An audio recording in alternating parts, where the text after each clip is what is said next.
গোপন সংবাদের ভিত্তিতে তথ্য পাই যে আশুলিয়ার উক্ত আবাসিক ভবনে একটি সংঘবদ্ধ অস্ত্রধারী সন্ত্রাসী গ্রুপ অবস্থান গ্রহণ করছে। এই তথ্যের ভিত্তিতে আমরা বর্তমানে এই আবাসিক এরিয়াতে এই বিল্ডিং থেকে আমরা আমাদের অভিযান পরিচালনা করি এবং পরবর্তীতে উক্ত বিল্ডিং থেকে সন্ত্রাসী গ্রুপের একজন সদস্যকে একটি বিদেশি পিস্তল এবং 3 রাউন্ড অ্যামুনিশন সাথে হচ্ছে কিছু চাপাতি এবং দেশীয় কিছু অস্ত্র সহ আমরা তাকে গ্রেপ্তার করতে সমর্থ হই।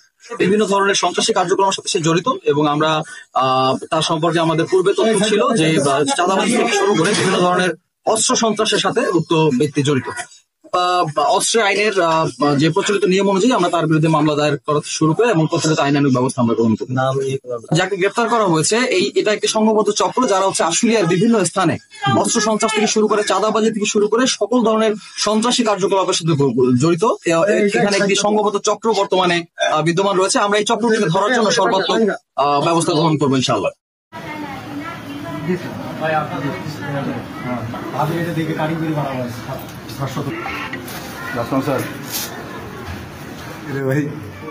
লাইট পড়ছে না রেজার্ভেশন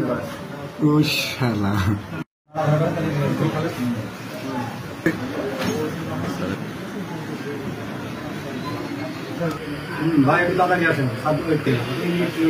তাড়াতাড়ি দাঁড়ায় আছে, একটা লোক দাঁড়ায় আছে আপনার জন্য।